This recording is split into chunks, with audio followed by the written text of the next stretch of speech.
If the stock market sounds confusing, you're not alone. Many people hear words like shares, index funds, or market crashes and immediately feel like investing is only for experts or rich people. But the truth is, the stock market is actually a very simple idea. It's just a way for everyday people to own small pieces of real companies.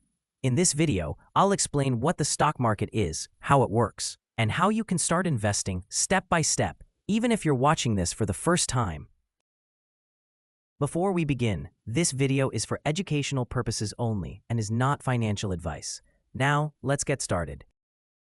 Let's start with the basics. The stock market is like a marketplace. Just like you go to a market to buy food or clothes, the stock market is where people buy and sell ownership in companies. Companies need money to grow. They may want to open new locations, build new products, hire more employees, or expand into new markets. To raise that money, companies sell small pieces of ownership to the public. These small pieces are called stocks or shares. When you buy a stock, you are not gambling or guessing. You are buying a tiny part of that business. If the company grows and becomes more valuable over time, the piece you own also becomes more valuable. If the company struggles, the value of your share can go down. That's the basic idea behind the stock market. Now let's talk about how people actually make money in the stock market. There are two main ways. The first way is through price growth. For example, if you buy a stock for $50 and later that stock is worth $80, you've made $30 if you sell it. The second way is through dividends. Some companies share part of their profits with their owners. When you own shares of these companies, you may receive small payments regularly just for holding the stock. It's very important to understand one thing here.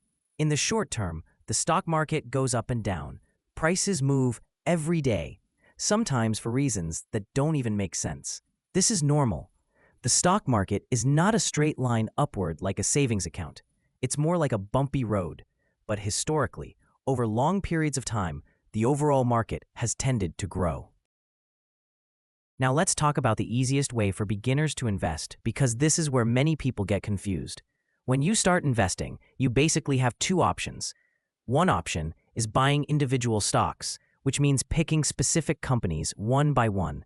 This can be risky if you don't know what you're doing, because if one company performs poorly, your investment can suffer. The second option, and the one most beginners should focus on, is index funds. An index fund is very simple. Instead of buying one company, you buy a basket that contains many companies at once. This means you're not relying on just one company to succeed. If some companies do poorly, others may do well, and over time, the basket tends to grow with the overall economy. This is why index funds are so popular for long-term investing. Now let's go through the step-by-step process of how to start investing, keeping everything as simple as possible. Step 1 is to build a small safety buffer. Before you invest, it's a good idea to have some money set aside for emergencies, like unexpected bills or repairs. This helps make sure you don't have to sell your investments at a bad time. Step 2 is to open an investment account. You can do this through a bank or an online brokerage.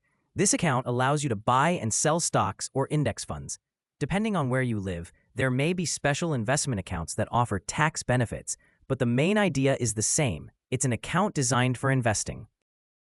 Step 3 is to add money regularly. This is one of the most important parts of investing.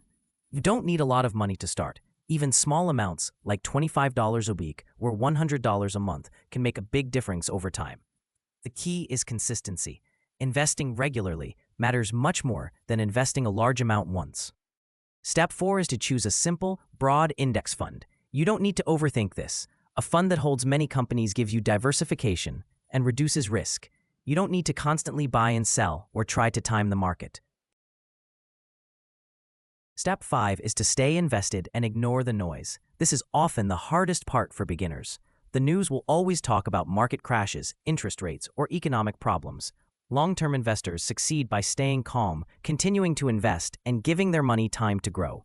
A good rule to follow is to invest money you won't need for several years. So to summarize, the stock market is simply a way to own small pieces of real companies. You don't need to be rich or an expert to get started.